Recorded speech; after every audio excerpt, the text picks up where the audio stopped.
Hi friends, welcome to my channel. ఈరోజైతే ఈ వీడియోలో గురువారం రోజు సాయిబాబాని ఎలా పూజిస్తే మీ కష్టాలు అండ్ అప్పుల బాధలు నష్టాలు ఎలా దూరం అవుతాయి అనేదైతే వీడియోలో మొత్తం క్లియర్గా చెప్తానండి. వీడియో ఎండింగ్ వరకు చూడండి, మిస్ కాకండి. ఇప్పుడైతే వీడియో అయితే స్టార్ట్ చేస్తున్నానండి.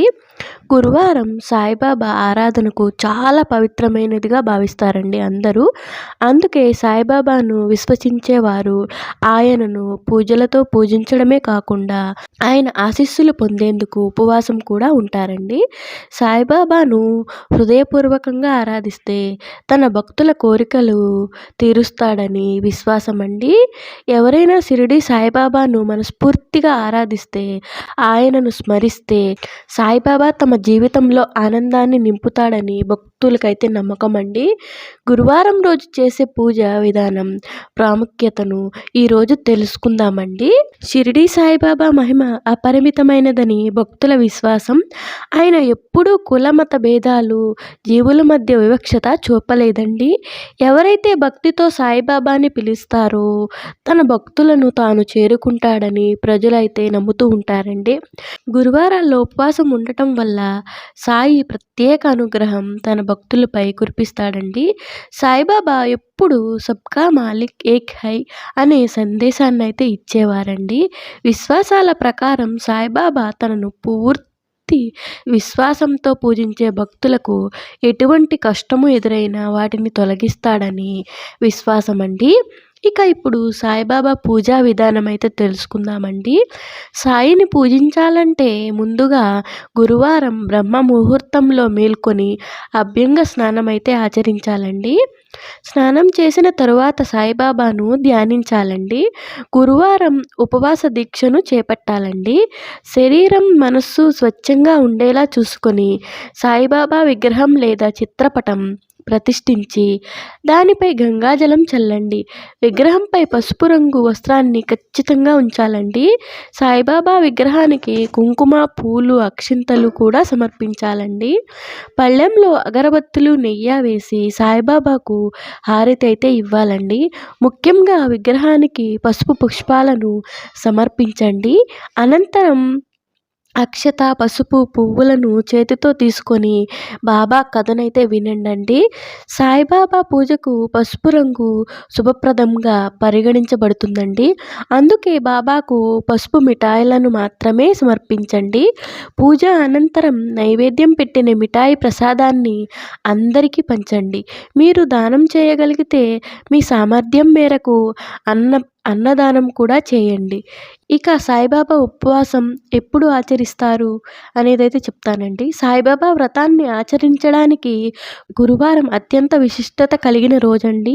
బాబా భక్తులకు ఈ రోజున ఉపవాసం ప్రారంభించి నియమ నిబంధనల ప్రకారం పూజలు చేయాలి. కనీసం 9 గురువారాలు ఉపవాసం అయితే పాటించాలండి. ఉపవాస సమయంలో పండ్లు తినడం మంచిది. ఉపవాసం ప్రారంభించేటప్పుడు 5, 9, 7, 11 లేదా 21 వారాలు ఉపవాసం ఉంటానని చెప్పాలి.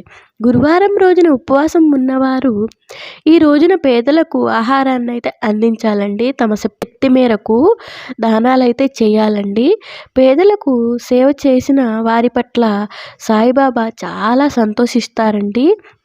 సాయిబాబా ఉపవాసం చేసే విధానం గురించి అయితే ఇప్పుడు తెలుసుకుందామండి. గురువారం సాయిబాబా ఉపవాస దీక్ష సంకల్పించుకోవాలండి. బాబాను నిర్మల హృదయంతో పూజిస్తేనే గురువార వ్రతం చేసిన ఫలితం అయితే మనకి లభిస్తుందండి. చిన్నపిల్లలు, వృద్ధులు లేదా స్త్రీలు ఎవరైనా సరే ఉపవాసాన్ని అయితే ఆచరించవచ్చండి. కానీ ఉపవాసాల సంఖ్య 9 వారాలు ఉండాలి. బాబా ఉపవాస సమయంలో మనశ్శాంతి కలిగి ఉండటం చాలా ముఖ్యమండి. ఇతరులపై పగ పెంచుకోకుండా ఉండటానికి ప్రయత్నించండి. లేకపోతే పూజ ప్రతికూల ప్రభావాన్ని చూపుతుందండి. కఠిన ఉపవాస దీక్ష బాబా మెచ్చరు. కనుక సామర్థ్యాన్ని బట్టి ఈ ఉపవాసాన్ని పాటించవచ్చు. ఒక పూట భోజనం లేదా పండ్లు, అల్పాహారం కూడా తీసుకోవచ్చండి. ఏదైనా అనుకోని కారణాల వల్ల మీరు గురువారం ఉపవాసం మిస్ అయితే లేదా అలా చేయకపోతే ఆ గురువారం అయితే లెక్కించవద్దండి. వేరే గురువారం నుంచి ఉపవాసం అయితే కొనసాగించాలండి. ఉపవాస సమయంలో సాయిబాబాకు ప్రసాదం సమర్పించిన తరువాత దానిని ఇతరులకైతే పంచాలండి. స్త్రీలు ఉపవాస సమయంలో ఋతుక్రమం మొదలైన సమస్యలను ఎదుర్కొంటే లేదా కొన్ని కారణాల వల్ల ఉపవాసం చేయలేకపోతే వారు ఇతర గురువారాల్లో కూడా ఉపవాసం అయితే చేయవచ్చండి. బాబా ఉపవాసం చేస్తున్న సమయంలో బాబా సచ్చరిత వంటి పుస్తకాలు 5, 11 లేదా 21 పుస్తకాలను బంధువులకు లేదా పొరుగువారికి ఇవ్వవచ్చండి. ఇలా చేయడం వలన ఉద్యాపన పూర్తి అవుతుందండి. ఆఖరి రోజున ఉపవాస సమయంలో ఉపవాసం ఉండే వ్యక్తి పేదలకు అన్నదానం అయితే చేయాలండి.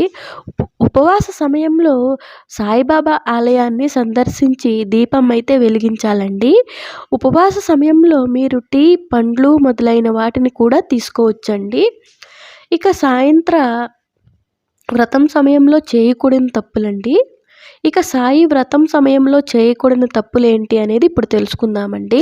సాయిబాబాకు ఉపవాసం చేసే సమయంలో ఎవ్వరితోనూ అనుచితంగా ప్రవర్తించకండి. సాయిబాబాను పూజించేటప్పుడు గొప్పలైతే ప్రదర్శించవద్దండి, లేదా ఎక్కువ నైవేద్యాలు కూడా పెట్టకూడదండి. సాయిబాబాకి ప్రసాదం అందించిన తరువాత మరుసటి రోజు ఆ ప్రసాదాన్ని ఎప్పుడు భద్రపరచకండి. సాయిబాబాకు నైవేద్యంగా పెట్టిన తర్వాత మిగిలిపోయిన ప్రసాదాన్ని ఎప్పుడు విసిరివేయకూడదండి. అందుకు బదులుగా ఆ ప్రసాదాన్ని ఆవులకు, కుక్కలకు లేదా ఇతర జీవులకు పంచండి. షిరిడీ సాయిబాబాను పూజించేటప్పుడు ఈ విషయాలను గుర్తుంచుకోండి.